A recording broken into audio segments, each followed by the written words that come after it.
เมยสุงค่ะเมื่อได้เป็นวันที่13เดือนธันวาคมที่6ปี2026ในตอนได้มีข่าวก้นกว่าหับเอาลูกหวานเปิ้นมาเล่งกล้วยกาข้าวยำศึกมาในแม่เปิ้นขึ้นมาย้อนขึ้นในค่ะว่าอันนี้ก็ยุ่มยำว่าเตจางเป็นขอวนตอนสอนตอนดาจื้ออันวน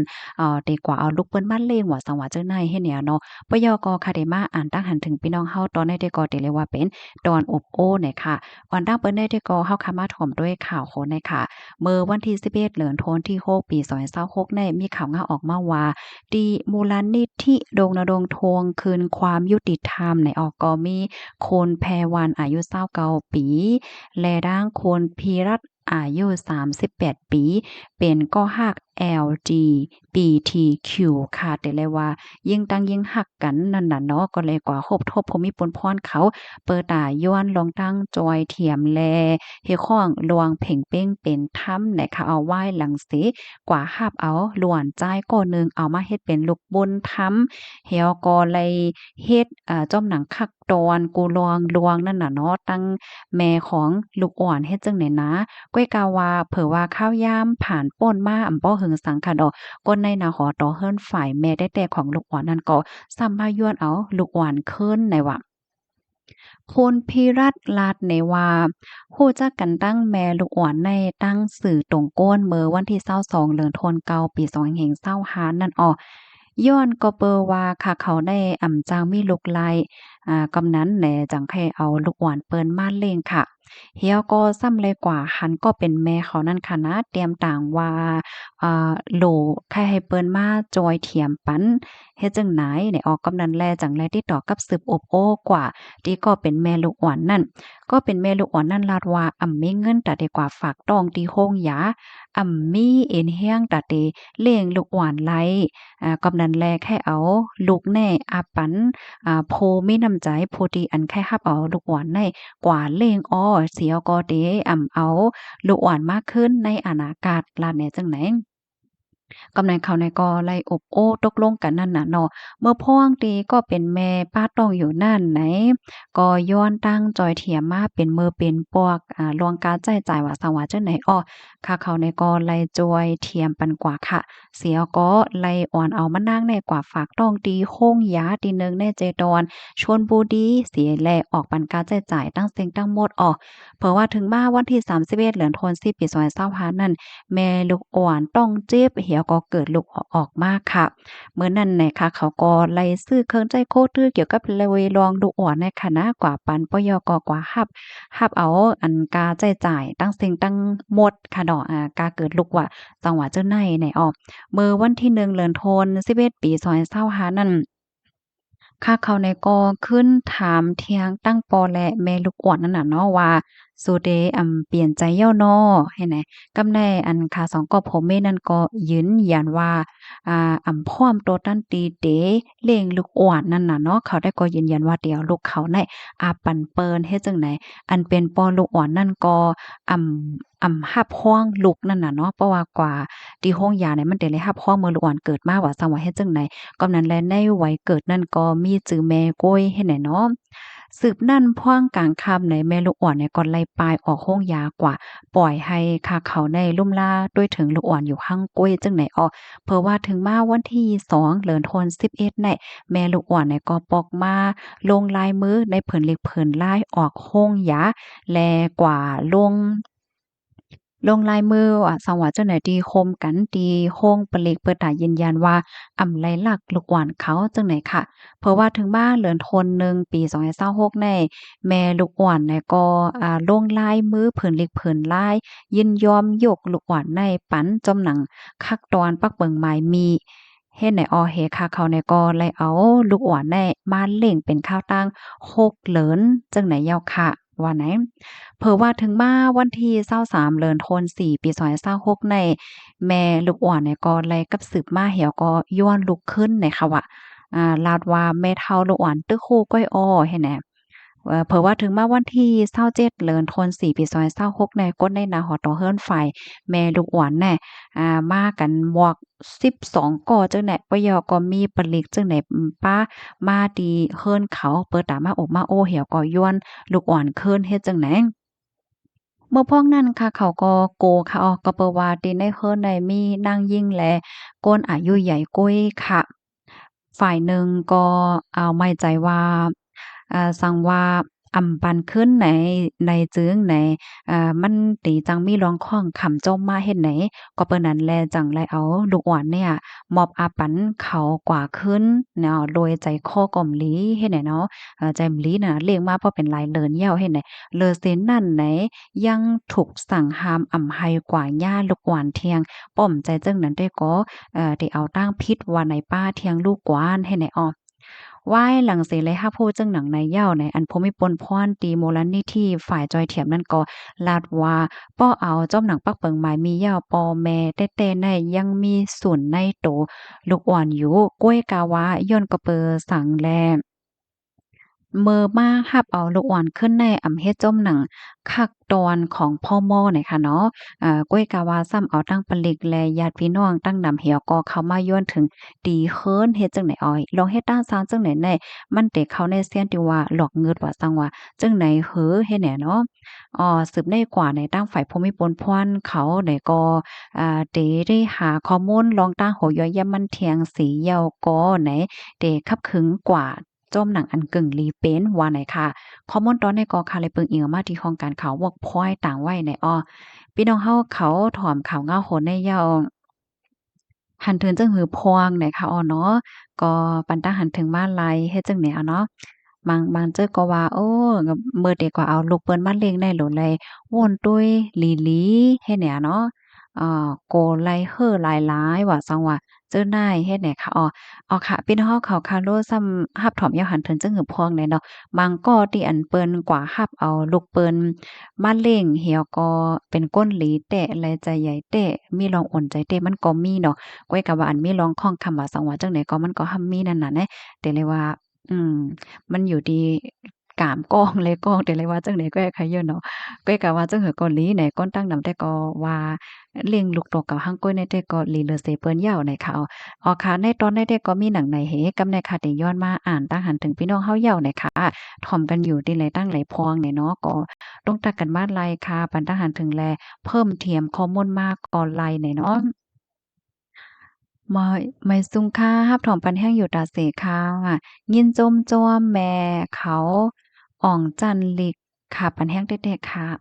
ค่ะยินจมค่ะเป็นอันยินจมจ้อมแต่ค่ะเนาะแม่เขาเนี่ยค่ะเนาะก็ได้เลยว่ากัดแขนแต่ค่ะเพราะว่าเฮาค่ะมาด้วยพี่น้องก้นใต้เฮาค่ะเนี่ยก็โอ้โฮได้เลยว่าก้นกัดก้นแขนแน่มีมีหนำค่ะเนาะมันไหลนาเล็กค่ะนะว่าได้เป็นในตอนป้ายปริญญา ตอนนางงาม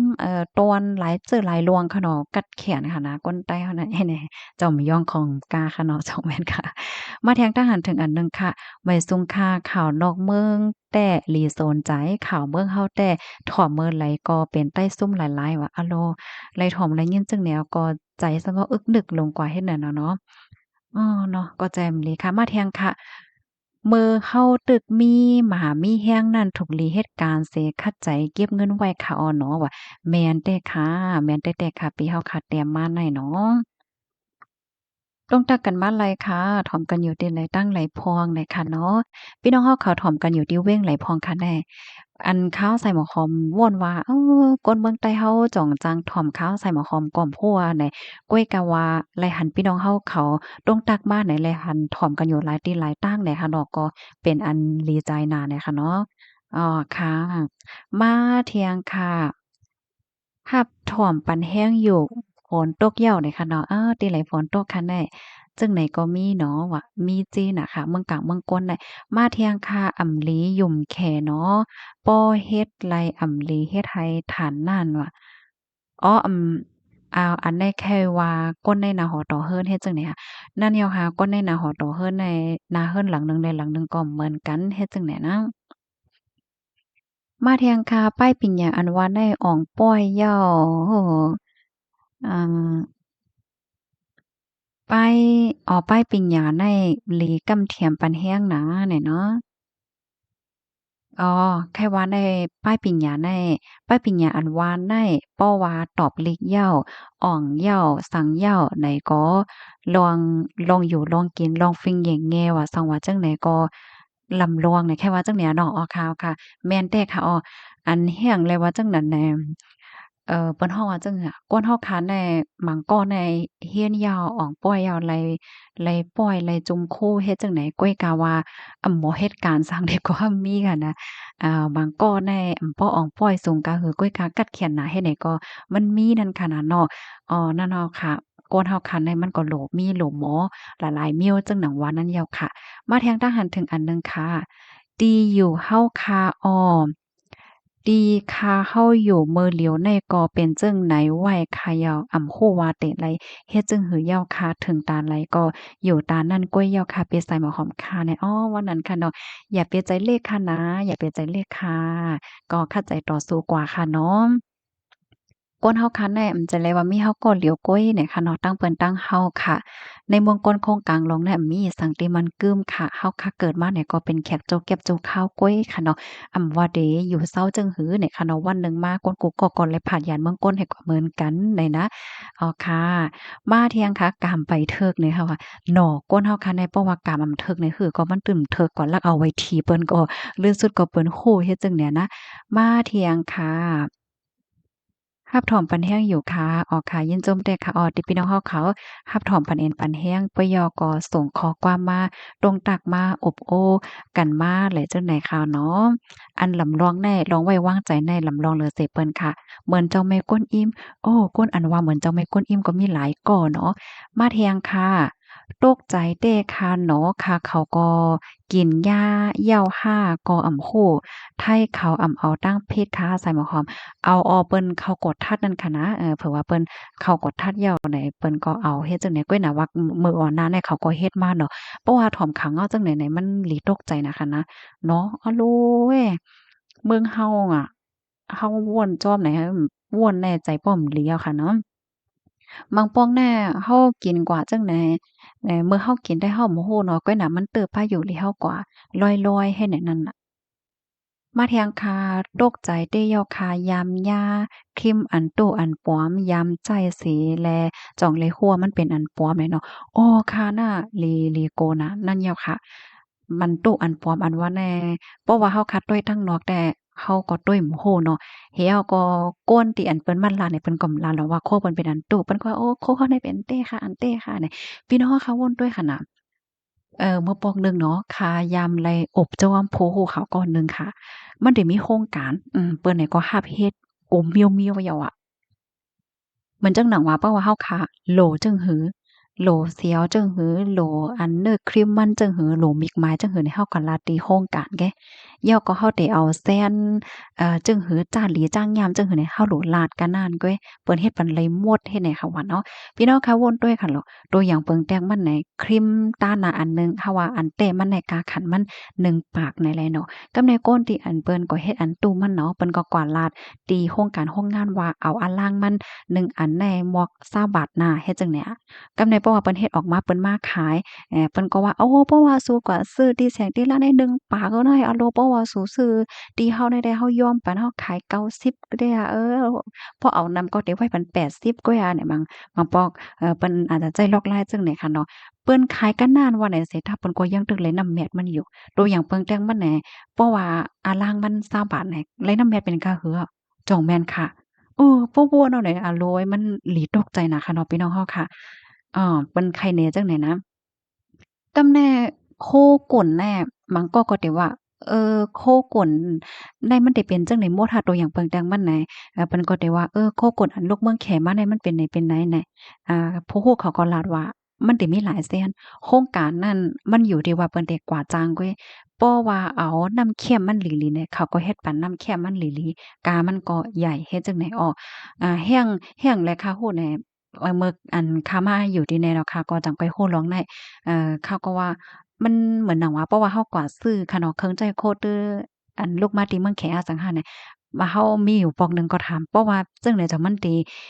ย่าจั่งนั้นจั่งไหนหาจั่งมันติเติบมาอยู่หลีหันน่ะเปิ้นก็ว่าโคของที่อันที่ส่งเข้าที่อเมริกานั่นแหละมันติเลยเป็นเซียนอันเขี้ยมเซียนน้ำเขี้ยมมันเตๆมันโหลไหลผ่านอันจ้อมหนังอันเปิงที่เปิ้นตำวางไว้แล้วเปิ้นจังเอามาขายไลให้ไหนก็นั่นแหละมันก็ตื้อให้ไหนค่ะว่ามันสิมีหลายเซียนว่าเหมือนจังว่าอืมโหลให้มันเป็นจังหือไหนก็โหลกว่าลาดเขาก้อยว่า มันเป็นเฮ็ดนายว่ะอันในผู้ฮู้เขาเนี่ยเปิ้นก็ไข่แหน่จักแหน่เนาะข่าวก็ขึ้นมาไข่แหน่บัดพี่น้องเฮาเฮ็ดแหน่อ้อมที่เมืองใต้เฮาค่ะแน่อันตู้ในนำหน้าค่าเนี่ยว่าอันนี้ก็ลิเอรู้นะเนาะพี่น้องเนาะพี่น้องเฮาค่ะวนด้วยค่ะเลาะบักกุปอกเนาะปานโปรโมตนายาเฮาแหน่อยู่ลีกินหวานอายุยืนยาวเนาะอาไปอยู่ลีก็แค่มันสู้เป็นหังแหน่โก้นมือเหลียวแน่กำเป็นเมี่ยงเป็นกว่าเป็นมาป้อป้อมทัดหันแล้วก็ห้ำก่อนนี้ว่าเป็นหยังก็ย่าผีเฮ็ดว่าหังไว้ก่อนนี้ผีเฮ็ดให้เห็นนั่นน่ะบางความมักเลยนะจงแม่นค่ะ มาเที่ยงคาล่างคือแต่ฟังคือว่าอยู่คาฝนแต่มไปตกวันนั้นเนาะตีคาเฮาอยู่ในแต่ก็มีฟ้าฝนไว้ค่ำในแต่มีฝนตกในวันนั้นนะ ไม่ซุงค่ะเมื่อในเก้งตุงฝนตกตั้งวันค่ะทอมค่ะอยู่ตาเสค่ะค่ะยินจุ้มค่ะพี่น้องเก้งตุงเฮาเพราะว่าลาดลองเก้งตุงในโคกใจไรปลาโอบค่ะเนาะโอ้โฮปลาโอบตั้งกินพี่น้องเก้งตุงได้ก็หวานน่ะค่ะนะหวานแต่เดี๋ยวก็มันติมีข้าวอูเดี๋ยวจองใจหาที่เปิ้นห่อตองนั่นค่ะนะมันติไข่เหลืองๆไว้เฮ็ดจั่งเนี้ยข้าวใส่หม้อหอมมื้อปองหนึ่งได้มื้อแอวเก้งตุงค่ะเนาะมื้ออยู่เป็นหลายวงค่ะนะอะโลกินวันตั้งกินเก้งตุงได้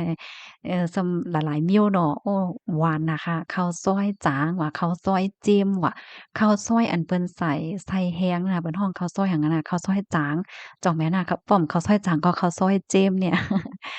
ที่เกี้ยงตงในเกาหลีเกี่ยวมิ้วหนึ่งค่ะนะเพราะว่ากลางค่ำมาในที่หิ้มฝั่งนองตงนั่นเตมีเปิ้นขายตั้งกินตั้งยามจังเนี่ยเนาะก็สิมีคนก็นั่งเฮ็ดกินด้วยสภาวะตั้งหังเลที่นองตุงเฮ็ดจั่งใดเนาะแต่เรียกว่าเป็นเว้งอันหังเลเฮ็ดเนี่ยนะ มาแทงคาอะโลเนาะฮักเสลูกอะมิสังเทียงเหย้าอะนั่นเยาวาเนาะปกแม่อันนี้เป็นทหารถึงมาเดอ่อนยิ่งน่ะย่ามแม่ส่งกว่าเฮ็ดนางหมอกยานอกเมืองนี่ว่ะมาเทียงคาเมืองเมืองเฮาง่ายเมืองห่ำง่ายเมืองห่ำง่ายไปรับถอมอยู่ตาเสค่ะยินชมค่ะพี่น้องห่ำง่ายค่ะแล้วห่ำง่ายเนี่ยจะสิ่งใหญ่ค่ะเนาะ มาเทียงคาผียามาคาโยหมู่ฮัวว่านั่นแหละอันเหลอหลากหลายหนังมงกลเนี่ยไม่ทรงกลางในทอมคาอยู่ตาเสค่ะค่ะมาเทียงคาป้อไหวมันอ่ำหันยาเผาแปดไหนปลาขยันนั่นเปิ้นเตทบเงินปันอยู่ค่ะอันแน่ๆเมื่อเหลียวในภูมิปนพรเขาตึกเตคับขึงกว่าอยู่ติ๊กๆค่ะนะไล่หันผู้ฮู้เขามังก่อนออกมาลัดได้ก่อนเรียบเตไล่อยู่ในวะ ก้วยกาวาจังหือก็ฮอดโหลดซึกไปด้วยกว่าเที่ยงไหนค่ะเนาะก่อนนั้นแลเมื่อพี่น้องก็ซื้อที่ไว้ค่ะนะถ่ายห้างไว้เนาะบ่เอาไว้ขายในก็ฮอดก็เตจังแหนเบิ่นไลให้แหนม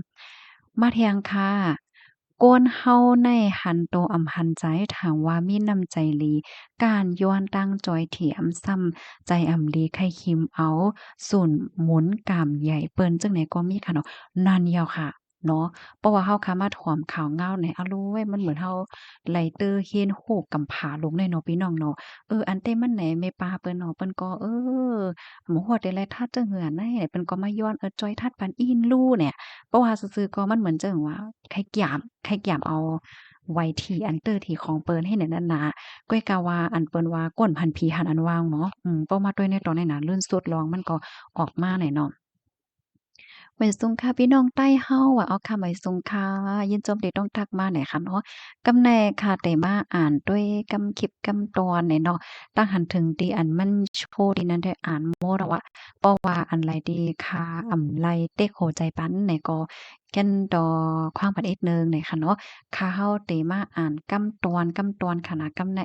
โกว่าตั้งหันถึงอันพี่น้องค่ะส่งมานั่นมันเตตกคงตกหายเนี่ยค่ะเนาะมื้อเดียวอันเปิ้น ปิดหมากหนังโลกลมฟ้าค่ะเนาะฟุตบอลโลกเนี่ยก็แต่ยาวหั้นนะเมื่อวันที่11เนี่ยพี่น้องผู้ปันแห้งขาวใส่หมาวหอมมีผู้หลายไผสนใจพ้องเพราะว่าสนใจเนี่ยจอยปันมาหนึ่งเนี่ยก็ไล่เนี่ยค่ะเนาะเพราะว่าพี่น้องเขาสนใจค่ะเดไล่เอามาอัปเดตปันเนี่ยค่ะเนาะบางก็อันเปิ้นเกียกเนี่ยเพิ่นก็ได้เกียกแต่เนาะสนใจนะเฮ็ดไหนกล้วยหน้าขาวใส่หมาวหอมแน่ ป้อต้วยกาหือนะคือต้วยจังไหนแก เป็นอันต้วยอันเปิ้นเลนแฮ้งกันจังไหนมันก็หลีอยู่ค่ะเนาะก่อนที่อันจะต้วยจังไหนก็หลีอยู่เหมือนกันไหนเนาะก้อยก็ว่าต้วยยู่ๆไปค่ะนะบางก้อนในต้วยเหี่ยวก็เอามาเลนลองล่วงกันจังไหนก็มีเนี่ยค่ะเนาะค่ะมาเที่ยงค่ะแขในหันปนสุนโตเด้ๆค่ะเนาะลีโกแต้ว่ะเนี่ยก็ปันดาหันถึงว่าดีโคของอันตุอันปลอมแหละเจ้านั่นให้ไหนออกลีอ้ามแต่เนาะอะโลยพอมาว่วนต้วยนี่มันลีโกน่ะค่ะนะ เฮาว่าก้นติอันเปิ้นขายอันตุอันปลอมแน่บ่เอาลองตั้งหยุ่มยำว่าไหนพี่น้องเฮาเขาว่นว่าเขาติย่างบดย่ากาม อีหังหลงค่ะล่ะนั่นเนาะปันตั้งหันถึงมาเลยค่ะนะเปิดตาให้เจ้าเก่ามักมีหลีเป็นเฮไหนก้อยกะว่าโอ้ยวนต้วยค่ะเหล่าก้นตีอันเปิ้นกินหญ้าอันตู้อันปลอมกว่าไหนมันติดตื้อป้าอยู่หลีเปิ้นเป็นหลาย10หลายเห็นก็ค่ะเนาะจ่องว่านั้นค่ะหมาหัวใจป้ายวนก้นเฮาแน่มันก็เหมือนกันเนาะก้อนหนึ่งและก้อนหนึ่งแน่ค่ะนะ มาแทงค่ะโอ้โฮน้องสาวเฮาเตรียมมาตั้งหันถึงได้มันโชว์หน่อยกึดการแลมาอ่านเป็นโฮเป็นโฮละเซียนเป็นเซียนมีลงกว่าติ๊กๆเหี่ยวค่ะเนาะว่ะมาเที่ยงค่ะตั้งกินแขนได้อันตุอันปอมมันก่อน้ำหน้าเมืองเฮาซ้ำใจโคแขกำนำย่ำเหลวในเนี่ยว่ะว่านั้นเนาะนั่นยอคาก็หลีเอหลูกันแต่นะมังปองมังไหลในมังปอกมังก้อแน่ไข่ใจว่าในเซตามันก็ซ้ำมีตั้งเลิกนั่นขนาดเนาะอันนี้ค่ะเฮาได้ ป่องใจค่ะเนาะว่าสิเป็นตั้งกินตั้งย่ำว่ายาหยาว่าจั่งใดอะเนาะเครื่องใจโคตื้อว่าสังว่าจั่งใดให้แหน่นัง ฮับถอมปันแห้งอยู่ค่ะปีในเพราะว่าเฮาคำว่าด้วยเพฝนปีในได้แลบเต็มป้อแห้งค่ะเนาะพี่น้องค่ะจังหวัดนั้นค่ะนั้นก็มันไปถึงข้าวฝนแท้ๆค่ะแลหือเนาะก้วยกะว่าจังหือเกาหลีเนาะก็ย้อนให้พี่ๆน้องๆเฮาเขารอดเพกันหน่อยเนาะเพฝนเพน้ำท่วมเนี่ยก็ไว้เมามางไรค่ะเนาะวัดไว้พี่น้องเฮาเขาเงินต้องว่าจังหวัดจังเหนือเนาะก็เข้าใจไว้ เก็บไว้ที่อันทำเต็มจังโคมนั่นเนาะต้องตักกันบ้านไรคะเย็นเจ้าหมีน้ำที่รับถอมปันเอ็นปันแห้งค่ะนะเพราะว่ามีคนถ่อมนำกาหือก็ค่าเฮาก็ได้มีแห้งใจกันหน้าหนึ่งในค่ะเนาะหรือสิว่าปันแห้งกันยาวก้วยมกามันก็เฮ็ดให้เสียงความใต้เฮาค่ะเนาะให้มันบ่ยืนยาวกว่าเมื้อนาเนี่ยเนาะข้าวใส่มะขามแน่ในใจลึกๆเนี่ยค่าเฮาในปันแห้งค่ะนะก้นที่อันออกมาลาดความใต้เฮาเนาะนำกาหือก็หลีกันนานมันติไลอ่า ครึ่งนั่นน่ะเนาะมาแทงคานในเหย้าเปิ้นห้องว่าเงินในท้องเปิ้น10,000ไปมีกาขันตานเงินในมือเฮา1ปากอันว่านั่นเหย้าคะเงินเฮาอีเหต้าป้อซื้อกินข้าวก็เฮากว่าซื้อกวยหนึ่งกอบน้ำหนึ่งเตาเสมากินก็เฮาอิ่มท้องตั้งวันเหย้าคาลูหนอย้อนนั้นมื้อเฮาตึกเฮ็ดหาไลอยู่นั่นเฮาถูกหลีใจเงินโพๆพาๆไหนค่ะอ้อๆค่ะยินจมใหญ่นำค่ะ แม่นแต่ค่ะเนาะเงินอันว่าแน่เพราะว่ามีเนี่ยก็มันก็อารมณ์มันก็ต้านว่ามีนั่นแต่เอาค่ะมันคานใจนะเนี่ยค่ะเนาะเงินเงินบาทเงินหังใดได้เนาะเงิน1เปี้ย4เปี้ย5เปี้ยเงิน5คันน่ะบางก็ได้ได้วนว่ามันใจเงินใหญ่เงินหลวงว่าในเสตาป้อมมีก็เป็นเตเป็นว่าค่ะเนาะมันมีอยู่ปอกหนึ่งค่ะนะข้าวเด็กไข่ในพี่น้องเฮา เมื่อปองเนึงในข้าวใส่มะฮอมกว่าเสร็จดีๆเนี่ยค่ะเฮ็ดและค่าซ้ำลืมแอบเงินลืมเงินไว้เฮ็ดแหน่เนาะข้าเนี่ยก็ได้ขี่เลี้ยงกาตัวอย่างมันกาแหน่เศร้าหนึ่งในค่ะเนาะเศร้าเปี้ยเนี่ยเนาะเขายกตัวอย่างมันก้อยกะว่าเงินค้าเนี่ยมันขาดกว่าห้าเปี้ยเงินค้ามี15เปี้ยแกนะค่ำจังหื้อขี้กาดหลายค่ะคาแต่ก่อนรัดเปิ้นว่าค่ามี15เปี้ยก้อย ในมันก็ส่ำจางให้แหนมใจหาอะโลทุกข่ายอย่าเผิดเปใจขนาดไลไปตั้งหึงไลสืบฟ้นอ่าหาญาติพี่น้องค่ะเนาะให้มาจอยปันเอาเงินมาปันพองจั่งซี้เนี่ยอ้าวแล้วโลดไลไปเป็นหลายชั่วโมงเฮ็ดให้ออตั้งแต่มื้อนั้นมาเนี่ยเขาก็ม่วนว่าโอ้เงินเนี่ยมันมีกาขันนะค่ะเนาะบ่ได้เป็น1วัด1เปี้ยก็คือก็ย่อค่ะเฮาโหลหันกาขันมันไหนเนาะปอว่ามีเงินอันว่าได้มันน่าใจนะอันว่านั้นน่ะว่าอย่าไปจ่ายโพดจ่ายพลาดจึงเพียว จึงปีเฮาว่ามามื้อไกลค่ะเนาะแม่นแต่เลยค่ะอ้อ ห้ามทองปันให้อยู่ค่ะอ๋อค่ะยินจมค่ะเพราะนั้นตอนในแต่ค่ะแต่ย้อนเกินรายการไว้ดีในก่อนค่ะเนาะสั่งว่าตั้งหันถึงคอไหลตอนไหลที่ว่ามันตกคงตกหายเนี่ยก็ย้อนน้อมค่ะนะย้อนให้พี่น้องเฮาเขาอยู่เลยกินหวานและรอดเพศกันค่ะหมอยสุงค่ะ